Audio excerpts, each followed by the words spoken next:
seconde rek. xanaa di leen di encourager ci seen saf xorom ak lépp lu ñuy def pour bëggal doomu aadama yi.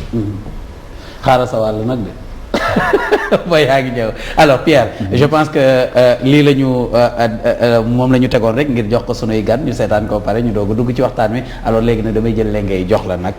bu dara seet na lépp yéen. bon waaw tey Guy Marius xam nga waxtaan bi tey dañu ko bëgg a xaaj si ñaar Guy Marius côté cour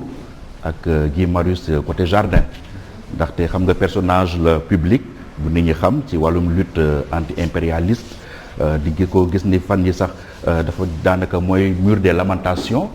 ay travailleurs bien syndiqués fi ñu nekk bu ñu amee problème dañu bàyyi seen syndicat dem gis seen problème Guy Marius Sagna loolu dinañ ci dellu si mais Guy Marius également doom nga jëkkër nga également nekk tamit papa nit nekk frère ak am nga ay xarit vivre nga comme sénégalais yëpp juddu nga ci fi nga war a juddoo et tout ça cette famille nag yow huit enfants ngeen yow yaay troisième bi ba ngay am 17 ans si la sa yaay décédé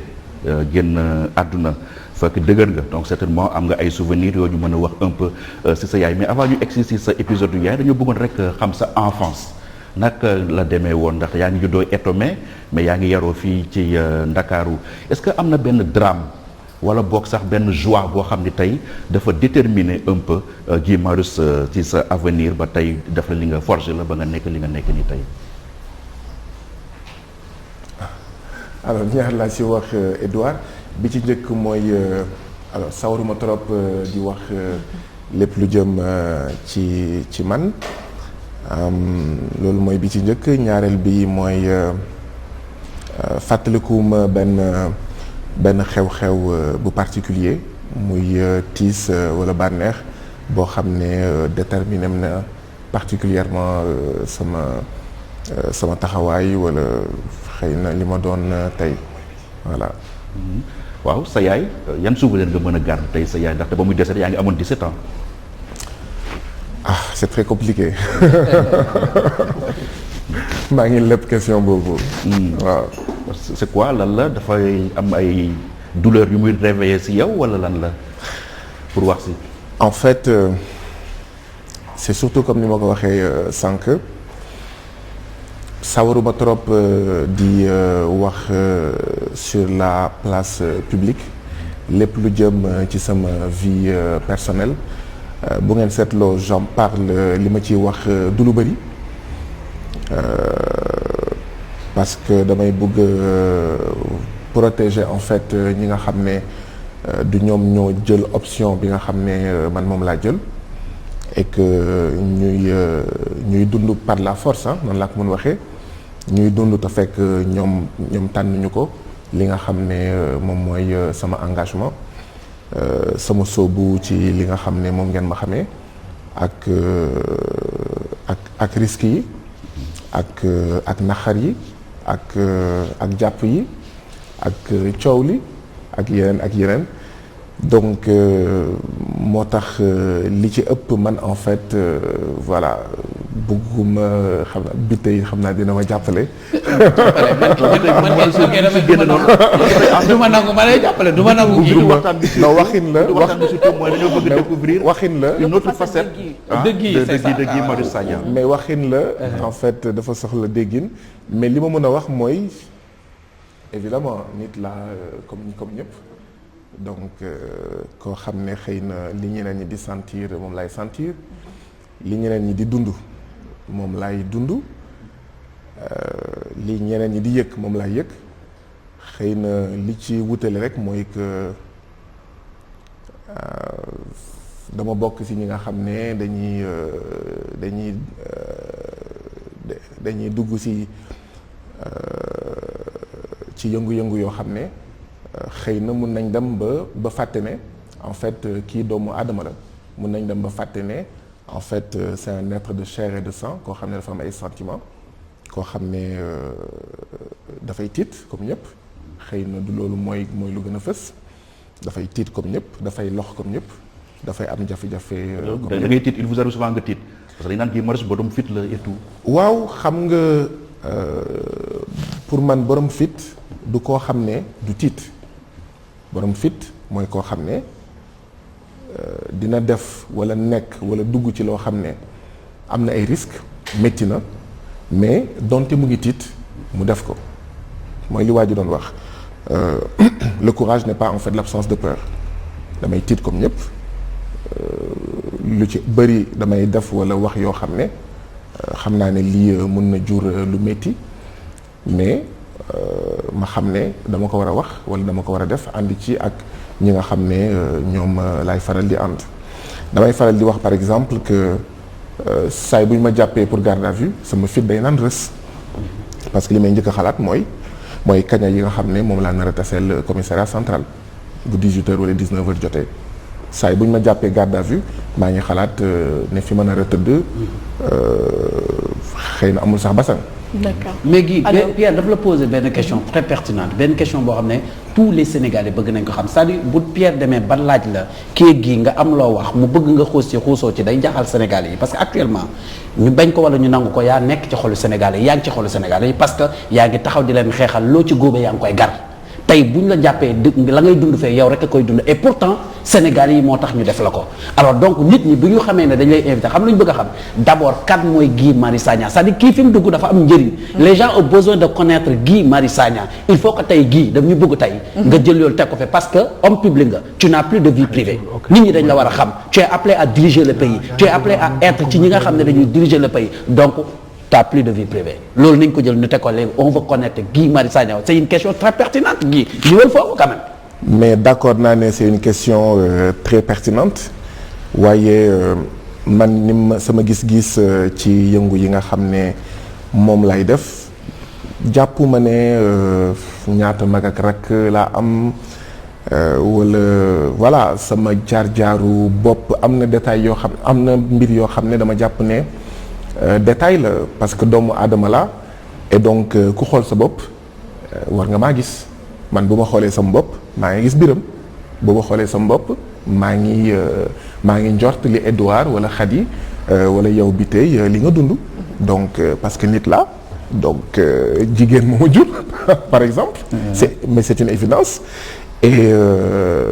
dama doon foo voilà di kaf di ree voilà mais je veux dire man du loolu en fait laa bëgg gën a fësal. mais perdre une maman très tôt loolu dafa am lu muy def ci doomu aadama bi. manque waaw dafa am manque. alors que réussir nga taxaw nga dem sans elle te dañuy faral di wax ne yaay. cëslaay la. 17 ans. voilà donc loolu Pierre laaj la man. vraiment Pierre bi mu ko posé dama kontaan parce que dama bëgg a xam. parce que c'est très difficile. non du yow kese yaa voilà parce que dañu naan Guy Marius Sagna entre guillemets mythe la kenn xamul kan mooy Guy Marius Sagna en dehors de l'activiste Guy Marius Sagna la vie de kan mooy Guy Marius Sagna enfance am loolu da nga ngi naan ay détails la mais loolu dafa intéressé Sénégalais yi dañu ko bëgg a xam et c'est l'occasion vraiment de montrer l'autre facette de Guy Marius Sagna. sa enfance na nga ko dundee fii. man nag fan nga jàngee sa primaire et tout. man nag damay koo xam ne xel dama am mémoire sélective comme ñëpp donc li ci ëpp du loolu lay fàttaliku. mais bon. li ma fàttaliku rek ñu ngi lay li ma fàttaliku à chaud comme ça mooy maa ngi jàngee collège de la cathédrale. CCI ba CM2 donc bi ma amee certificat maa ngi dem lycée Lamine Gueye. et bi ma demee lycée Lamine Gueye maa ngi fa jàng ba première maa ngi am baccalauréat je crois collège du troisième millénaire mooy les pédagogues. bu nekk Parcelles Assainies parce que pour la petite histoire dama dem ba troisième ñu war a donc tànn ay maanaam série yu ñu war a def seconde. donc ma amoon ay xarit yoo xam ne dama xaritoo ak ñoom bu baax bi ñuy tànn série yi nag ñoom ñu tànn série scientifique man ma tànn série scientifique ñu dem seconde à l'époque mooy seconde CD c'était avant ñuy def la réforme des L là donc seconde CD donc lañ doon boole donc ma def seconde CD mais bi ñu commencé seconde CD bon waxoon naa samay parents que man finalement bëgguma def seconde CD quoi parce que man duma scientifique en fait je suis plutôt un littéraire voilà bon sama parents yi bañ ba tëdd ci suuf ma def seconde CD jàll natt mais yàlla nattu ma ñu orienté ma première C. Bon c'était normal ndax samay notes yi moo taxoon ñu orienté ma première C. bi ñu ma orienté première C man en fait bëgguma woon mathématique bëgguma woon ay physique chimie. bëgguma woon ay matières scientifiques. donc man français histo-géo anglais façon yooyu moo ma neexoon. littérature. bi ñu ñëwee commencé première C ma waxaat samay waajur ne leen man bëgguma def première C dama bëgg a dem A oui à l'époque c'était A série A ñu lànk ba tëdd ci suuf bon ma ne leen nag man maay def du yéenay def. bien sûr. ma commencé matière scientifique yi daanu ma kon def bu ñu waree def devoir physique chimie damay génn classe bi bu ñu waree def devoir mathématique ma génne ci classe bi je me suis retrouvé avec 7 de moyenne au premier semestre. parce que matière scientifique laa doon def et première C ñëpp xam nañ ne c'était mathématiques physique chimie je me suis retrouvé avec 7 de moyenne deuxième semestre conseil des disciplines réunion ne dañ may dàq donc épisode la boo xam ne man neexuma woon trop ma dund ko parce que en fait samay waajur dafa amoon lu ñu bëggoon ma def bon comprendre naa ko parce que souvent waajur yi dañuy bëgg dund seen dund ba pare dundaat seen dund à travers leurs enfants. maanaam dund ñaari dund. donc bëri na ci waajur yi dañuy dund seen dund ba pare ñu bëgg a yow nga def li nga xam ne ñoom loolu la ñu bëgg a. la ñu bëggoon nga def médecine wala leneen loo xamante ne ça va. genre yooyu daal voilà genre yooyu. la science. et peut-être c'est l'occasion peut-être ñu gën a attirer l'attention peut-être des parents y compris moi-même. da ngay dund sa dund ba pare nga bëgg a dundaat une deuxième vie à travers tes enfants donc noonu lañ ma dàkkee première lycée Lamine Gueye fekk ma amoon professeur français madame Bassène moo nekkoon jabaru ndem si yàlla Marcel Bassène député PDS boo xam ne daf ma bëggoon parce que gisoon na ne voilà ci matière am moo nekkoon sama professeur français ci matière am vraiment voilà gisoon na ne amoon naa ay potentialités yu bëri ci matière littéraire et tout ça mu défendre ma ba sonn donc voilà mais ça n'a servi à rien donc noonu laa demee noonu lañ ma dàqee lycée Lamine Gueye ma dem collège les pédagogues Parcelles Assainies bi may dem foofu ñu ne ma ne leen man dama bëgg a def terminal A fekk man maa ngi jógee première C ñu dàq ma aw ma sax moyenne maa ngi am 7 en premier semestre 7 au deuxième semestre parce que comme ni ma ko waxee bëgguma woon def mais devoir bu jotee ak composition matière scientifique du ma def donc dañ leen comptabiliser juste ay coefficient 2 coefficient 3 matière littéraire ma ne leen man terminal A laa bëgg a def ñu ne ma waaw mën nga ko def mais foog nga def ay test ma def test yi ci laa jàllee donc def terminal A fekk samay waajur sax ma xamuñu ko woon boobu sax ñoom bëgg nañ ma puni pour que ma def première à l'époque L parce que ñu ñoo nekkoon dernière génération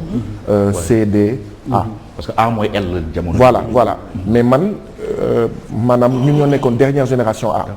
c'est-à-dire que bu ma nangu woon def li sama waajur yi wax maanaam ma reprendre première mais A